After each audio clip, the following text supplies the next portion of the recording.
Hola, continuamos nuestro tema. Hemos venido tratando el tema de la reforma de la iglesia o la eclesía. Hemos venido diciendo que es necesaria la reforma en este tiempo y que es un tiempo propicio para poder avanzar en pasos de reforma sin temor, dado que estamos en una cuarentena y que al salir de ella nos vamos a encontrar con nuevos paradigmas. Y nos estamos encontrando con un nuevo modelo que el Espíritu Santo nos está promoviendo. Es el modelo de la iglesia en el hogar. Es el romper los viejos paradigmas de los templos de piedra y de ladrillo, como creyendo que Dios habita allí. Estuvimos hablando de los hebreos en los tiempos de la cautividad de Egipto, antes de su liberación bajo el liderazgo de Moisés, y su salida al desierto, y cómo los judíos o el pueblo hebreo, después de vivir 400 años bajo cautividad del pueblo de Egipto y del yugo del faraón, estaban acostumbrados a los templos de los dioses y los faraones.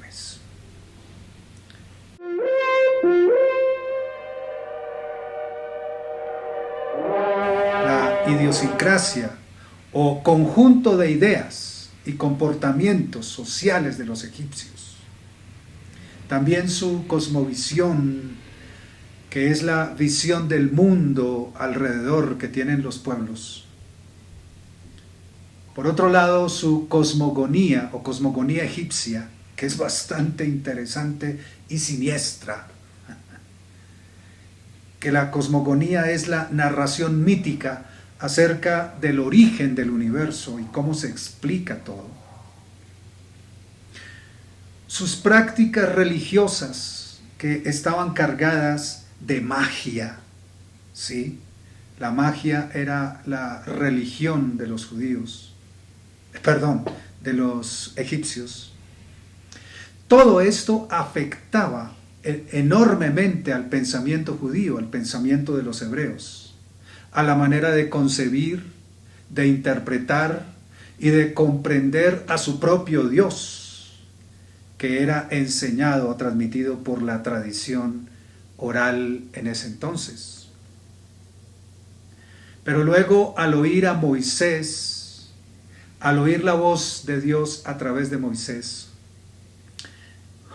ellos tampoco pudieron interpretar correctamente las instrucciones. Es que el poder de las tradiciones permite que se formen fortalezas mentales que producen paradigmas. Un paradigma es la manera de interpretar en la práctica o de establecer en la práctica una interpretación del pensamiento o del mensaje religioso. Tenemos que ver a Moisés teniendo tantos problemas con el pueblo hebreo al salir al desierto, después de estar en Egipto y después que el faraón por fin dio permiso.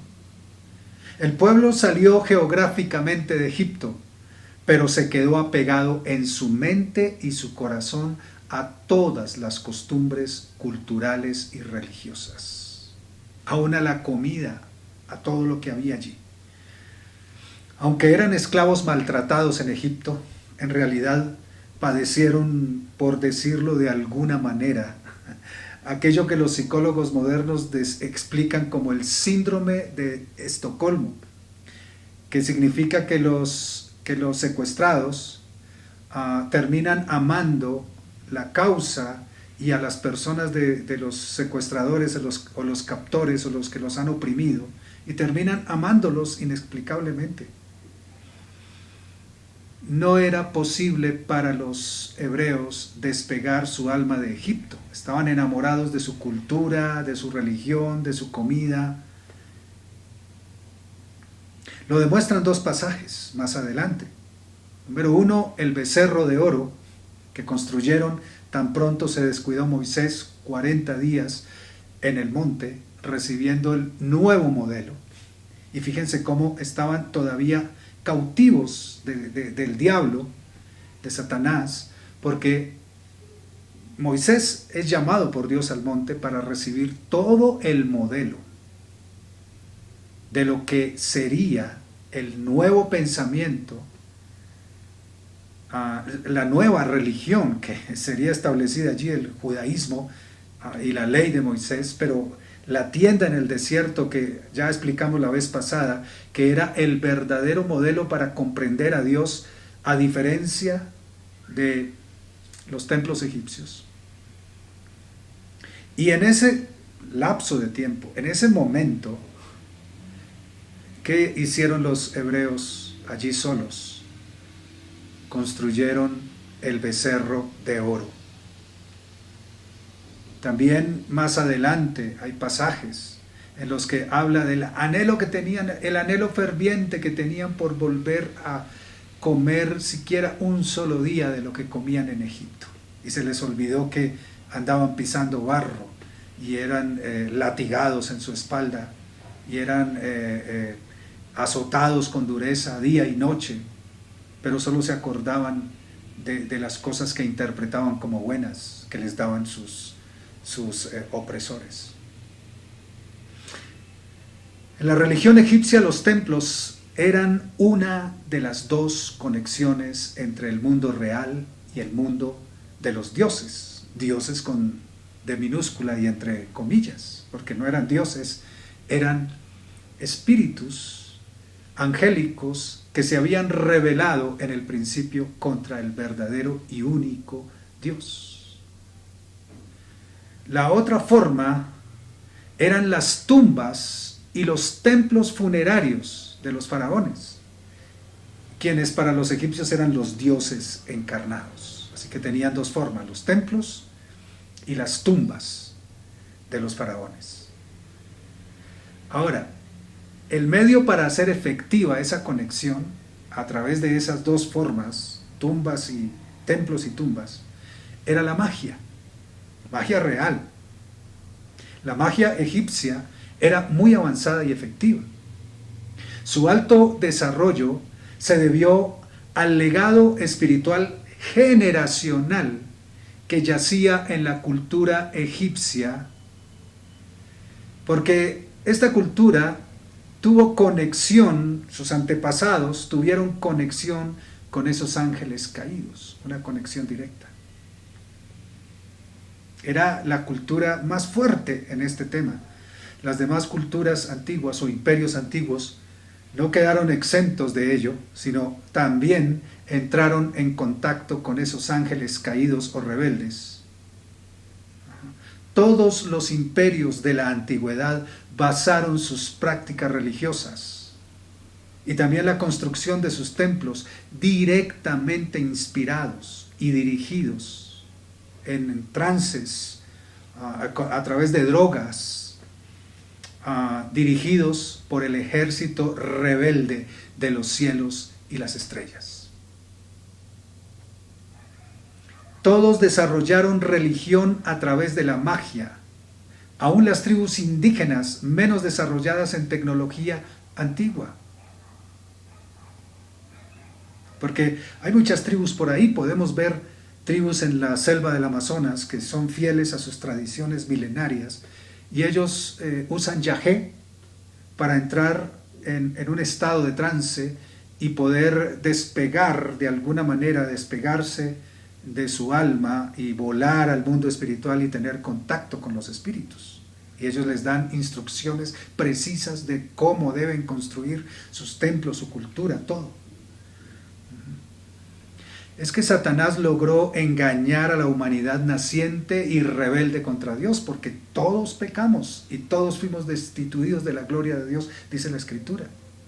El objetivo del engaño religioso y espiritual, en su raíz, dentro de la cultura, se conformó en varias generaciones. Y el objetivo fue crear algo que en el Nuevo Testamento se llama fortalezas mentales. Fortalezas mentales. Las fortalezas mentales son ideas muy férreas, sustentadas en las tradiciones generacionales, las tradiciones que circulan oralmente de padres, abuelos, padres, hijos, que se arraigan, que se enraizan en la cultura. Y esas fortalezas mentales obligan a las personas a interpretar las cosas según esa lente ya prefijada.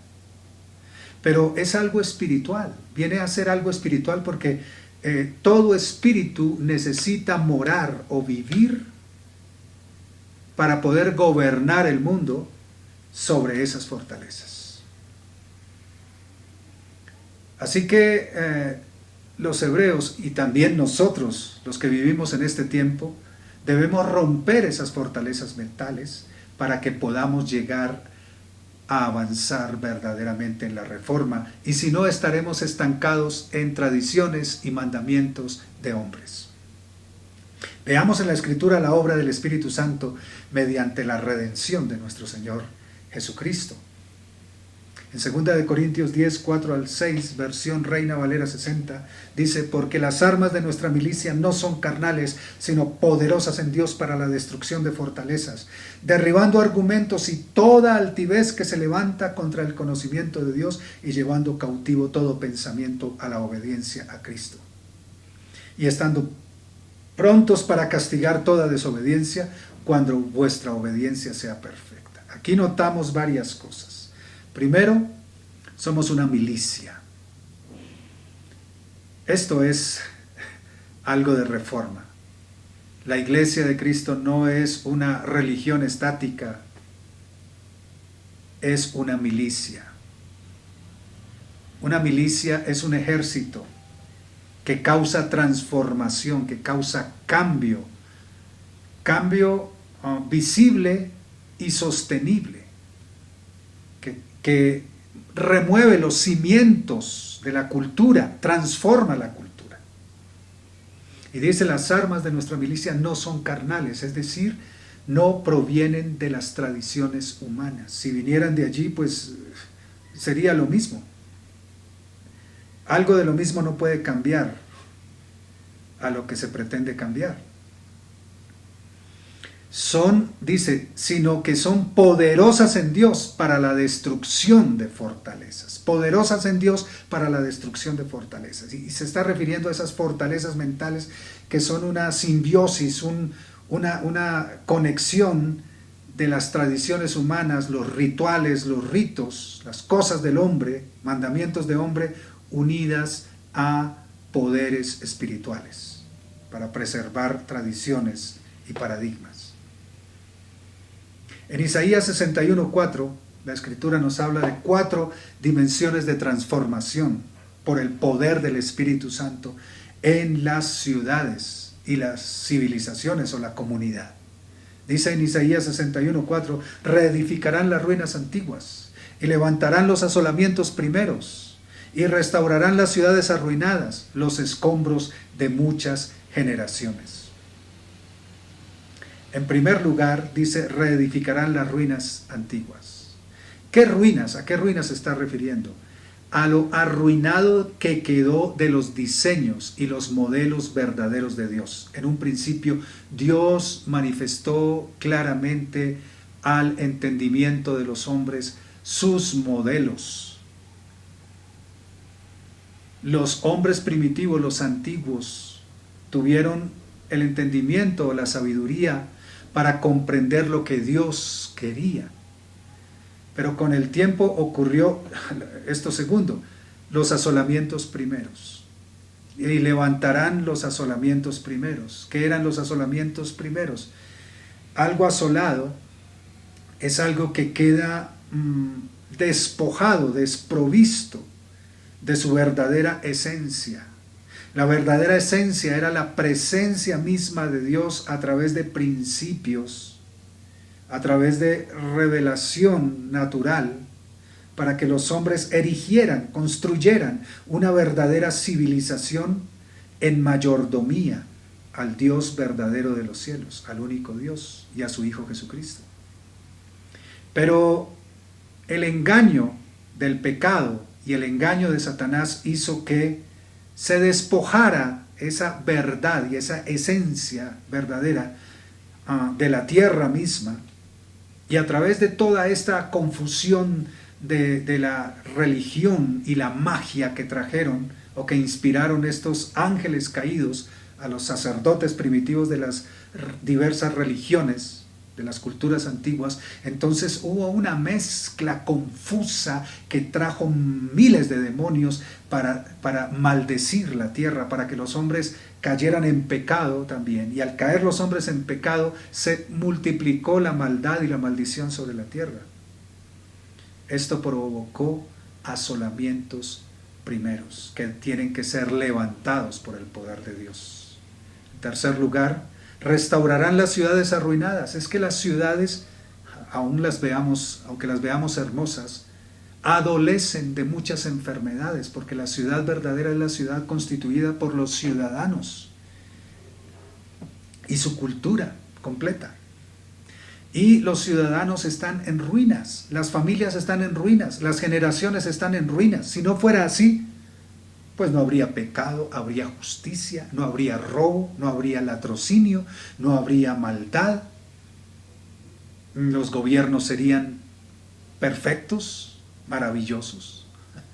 Pero esta no es la realidad. Así que las ciudades están arruinadas desde el corazón, desde el interior. Y también, en último lugar, los escombros de muchas generaciones. Los escombros de muchas generaciones.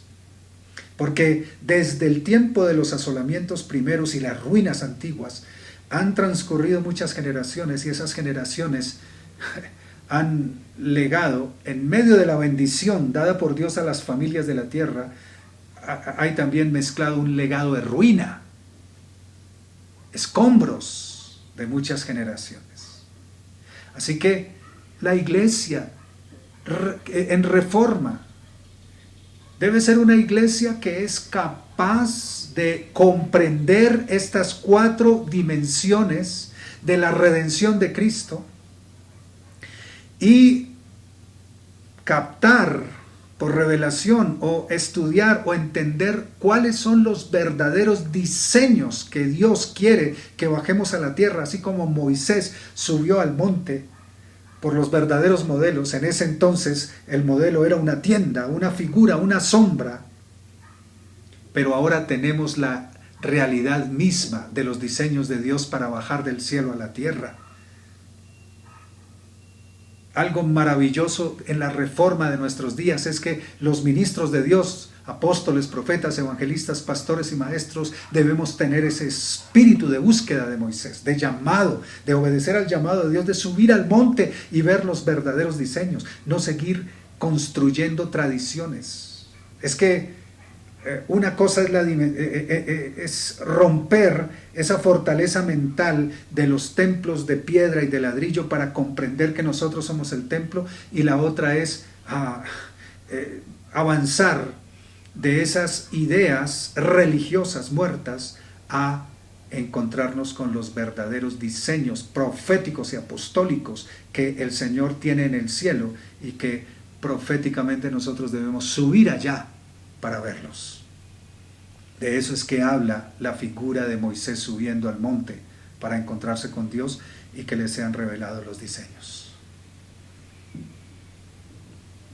Así que en el reino de las tinieblas hubo una especialidad de todos estos espíritus al principio de la humanidad, y fue producir esos asolamientos primeros para que también a su vez se arruinaran las ciudades, las civilizaciones, y hubiese escombros. El templo verdadero, lo primero que el enemigo hizo fue precisamente guiar al hombre equivocadamente a construir templos para que se desviara de la verdad. El templo verdadero, en donde mora la divinidad, es el cuerpo humano, en donde mora el Espíritu Santo. Es un templo vivo. La Escritura dice en 1 Corintios 6:19, que nosotros, nuestro cuerpo, es el templo del Espíritu Santo, lo está leyendo allí. En Hechos 17:24, la Escritura también está diciendo que Dios no habita en templos hechos por manos humanas, ni es honrado por manos de hombres, es decir, por tradiciones y religiones muertas y costumbres muertas. Y en Éxodo 20, del 4 al 6, la Escritura está diciendo, como lo puedes ver allí en pantalla, está diciendo que Dios prohíbe que hagamos cualquier imagen y semejanza de lo que está arriba en el cielo, y que mucho menos nos vayamos a postrar, a adorar allí, como diciendo, este es el lugar donde Dios habita, y estas imágenes o estas estatuas son la representación de Dios, y por tanto Dios vive ahí dentro y debemos adorarle. Es muy clara la Escritura con respecto a esto. En segundo lugar, el enemigo engañó en un principio, y la humanidad participó en ello, en construir templos y diseños geométricos, espirituales, dirigidos en su trazado y arquitectura por los ángeles caídos desde las estrellas. Esto se llamó diseños de geometría mágica. Ellos se dedicaron a la magia por religión y tuvieron contacto con estos espíritus, y era magia verdadera. Era tan verdadera que la Escritura nos dice que cuando por el poder de Dios la vara de Moisés se convirtió en serpiente, los brujos también podían convertir sus varas en serpientes, y lo hicieron delante de Moisés, desafiándole. Y vemos que los israelitas sabían de la magia egipcia, y por eso muchas veces desestimaron el poder o los milagros de Dios, porque dijeron, también en Egipto había milagros y cosas. Y por esa razón Dios tuvo que hacer milagros tan poderosos, tan portentosos, que los egipcios no podían hacer, que los magos egipcios no podían hacer. Pero ¿qué sucedió cuando Moisés lanzó la vara y se convirtió en serpiente, y también las serpientes de los egipcios, de los sacerdotes egipcios, las varas se convirtieron en serpientes? Que la vara de Moisés devoró, se comió a las serpientes, a las otras serpientes. Con esto dando a entender el Espíritu Santo que el poder de Dios es el verdadero poder, y es más grande que el poder de estos espíritus. La geometría mágica trazó todos los templos y toda la arquitectura y cultura de todos los pueblos desde la antigüedad. Hay líneas geométricas por toda la tierra, hay trazados que fueron inspirados por esos espíritus, que para poderlos hacer se necesitaba contar con una tecnología que solo se tiene en este momento, pero que ellos lo hicieron. ¿Y cómo lo hicieron? Si no tenían la tecnología, pues lo hicieron por inspiración de esos espíritus. También tenemos en nuestro tiempo no solamente la geometría mágica, sino más contemporáneamente, más para acá, la masonería o arquitectura masónica. Y todo esto conforma un trazado en la territorialidad para tener autoridad de un reino. ¿Cuál reino? El reino de las tinieblas. Y esos trazados, esas líneas mágicas, establecen ese poder o esa autoridad y configuran los territorios para mantenerse bajo pactos espirituales ancestrales. Es como una especie de cerco de posesión de la tierra que estableció el enemigo para que la tierra, para que él pueda ejercer su dominio sobre las civilizaciones y afectar a todas las personas, la cultura, los gobiernos, todo. Pero gracias sean dadas a Dios que ahora nosotros, la iglesia, tenemos el poder y la autoridad, y debemos crecer en ese poder y autoridad para comprender que más que un sitio de culto o que una reunión para celebrar cultos, somos una milicia de transformación que quita, que rompe todas estas fortalezas también, fortalezas territoriales, mágicas desde la antigüedad, y que el poder de la resurrección de nuestro Señor Jesucristo nos da la revelación y la sabiduría para causar esa transformación. El único espíritu que debe dirigir los diseños espirituales en la tierra es el Espíritu Santo. La iglesia debe ser una comunidad profética que recibe la revelación de los diseños espirituales de la ciudad de Dios. Porque recuerden que Jesús enseñó a orar, y en su oración tan sencilla, esta es la particularidad de la sabiduría divina en las palabras de Cristo, que en un modelo de oración tan corto como el que llamamos el Padre Nuestro, pero que en realidad no tiene nombre, sino que es un modelo de oración que dijo Jesús, que así deberíamos más o menos así orar cuando oráramos, porque los discípulos le dijeron: Señor, enséñanos a orar, y Él les dijo: cuando oren, oren de la siguiente manera, oren más o menos así, digan, ¿qué les estaba diciendo? Digan estos y estos elementos dentro de la oración, y uno de esos elementos necesarios en la oración es pedir que los diseños del cielo bajen a la tierra, para que se establezca, y que se establezca el reino de Dios en la tierra. Que venga tu reino, que tu voluntad sea hecha como en el cielo, también en la tierra. Aquí con que venga tu reino está diciendo que todos los diseños del cielo sean establecidos en la tierra, y que sea quitada toda esta diseños infernales que hay actualmente sobre la tierra, para que haya transformación. Una medida de que la iglesia sí está reformada es que causa transformación en la ciudad en donde está establecida. Si no hay transformación, entonces la iglesia no está cumpliendo su función del evangelio del reino. Número 3, Satanás engañó a las civilizaciones antiguas a través de la magia o de la religión mágica. La magia es el poder espiritual que emplean los ejércitos de las tinieblas para operar independientemente de Dios.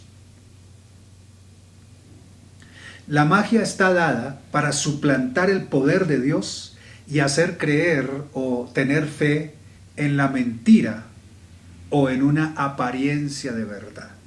Casi siempre la magia mezcla elementos verdaderos para engañar, pero en el fondo es todo una mentira. También la magia es el puente para las falsas doctrinas. La religión muerta o religiosidad está íntimamente ligada a la magia.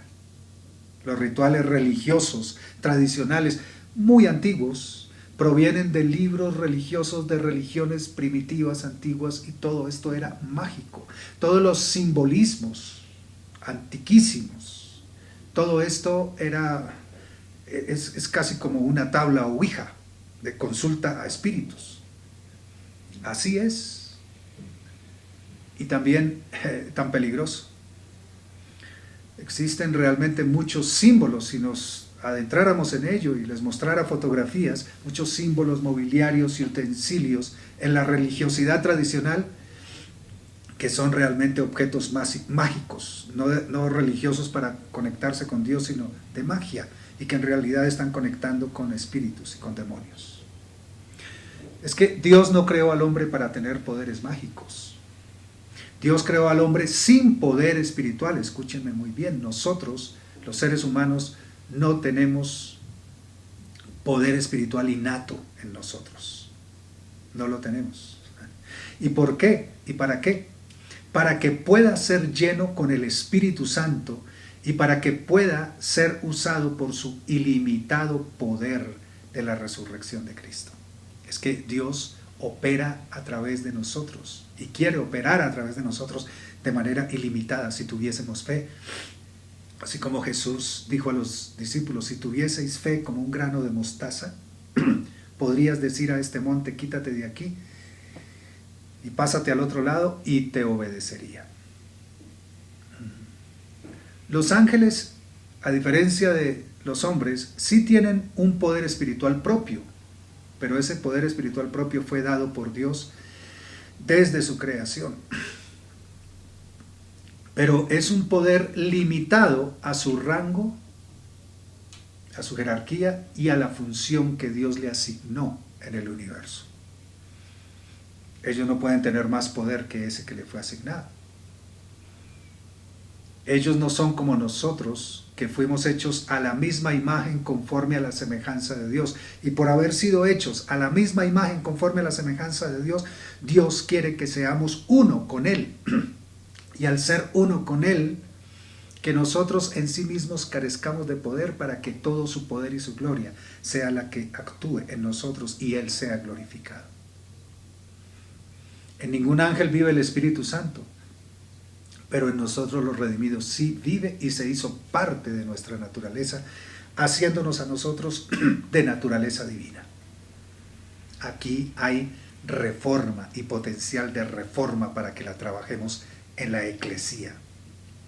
La iglesia debe estar completamente rendida al poder del Espíritu Santo y no debe desarrollar ni apegarse a ningún ritual repetitivo que no sea dirigido o inspirado por el Espíritu Santo. Número 4. El enemigo vició con rituales repetitivos carentes de la vida de Dios. Lo que un día comenzó como algo probablemente inspirado por Dios, por el Espíritu Santo, se puede convertir en un ritual muerto, y si lo practican personas que estén en pecado, ese mismo ritual que nació del Espíritu pero que ahora es una repetición nada más, y lo practican personas con mal carácter, los demonios, si el Espíritu Santo ya no está ahí, los demonios invaden eso, por la ley del vacío espiritual. Nada que quede vacío quedará vacío, sino que será llenado por un poder que lo reemplaza y lo desplaza. Los demonios lo invaden y lo convierten en un acto mágico, porque el poder del Espíritu Santo ya no vive allí, como dijimos. Así que en esta charla estamos viendo cómo el enemigo dañó, vició y trastornó con asolamientos primeros y produjo muchas ruinas, pero también cómo produjo fortalezas mentales que aún en este tiempo deben ser derrumbadas, derrotadas de la iglesia. Estamos en el tiempo de derrotar toda fortaleza mental. Yo creo que hoy vamos a orar por esto. Vamos a orar para que todas estas fortalezas religiosas, de tradiciones muertas, todas estas fortalezas mentales que crearon maneras de interpretar las cosas erróneas, equivocadas, que aún persisten en nosotros, hoy sean rotas las cadenas. Vamos a orar para que aún toda costumbre religiosa muerta que veníamos teniendo en nuestra propia congregación y también en las congregaciones vecinas, se termine, y nosotros al regresar de esta cuarentena no queramos volver a más de lo mismo, sino que avancemos en esa reforma que el Espíritu Santo está trayendo sobre la iglesia de nuestro Señor Jesucristo. Padre, te damos gracias por esta transformación y reforma que tú estás trayendo sobre la eclesía, sobre tu iglesia. Porque tú estás enseñándonos verdades que ya sabíamos y otras que no conocíamos bien.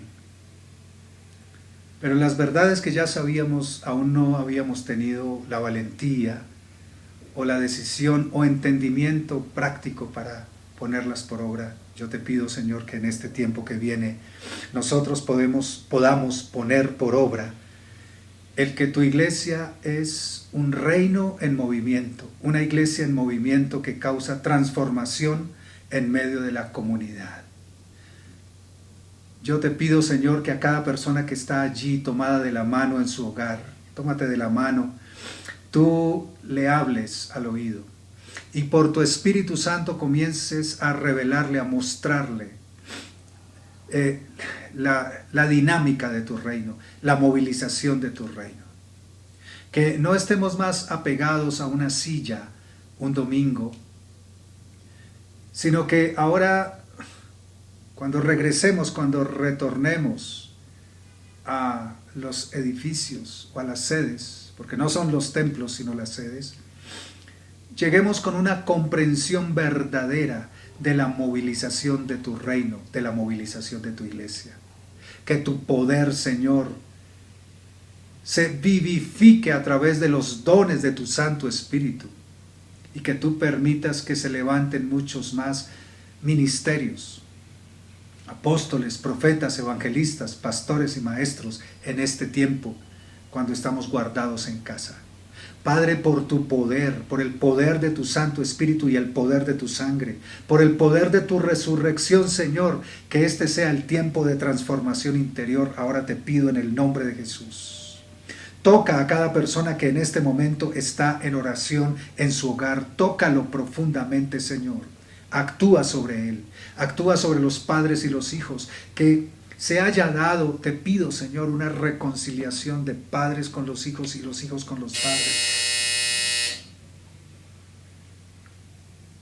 Y una reconciliación de los padres con los hijos y los hijos con los padres. Y también, Señor, que se dé una reconciliación entre el esposo y la esposa. En el nombre de Jesús te pido, Señor, que tú actúes en este tiempo sobre tu iglesia poderosamente, Señor, hasta el punto que volvamos en unidad. Pero que antes de regresar a los edificios sea entendido lo que es tu iglesia verdaderamente, lo que es el poder de la resurrección en tu iglesia, lo que es romper los paradigmas viejos, los paradigmas antiguos, de templos hechos por manos humanas y cultos hechos según formas humanas, y que tú, Señor, puedas actuar grabando en nuestros corazones, así como grabaste en esas tablas de piedra tus mandamientos, grabes en nuestro corazón de carne la vida de tu Espíritu, la vida de tu reino.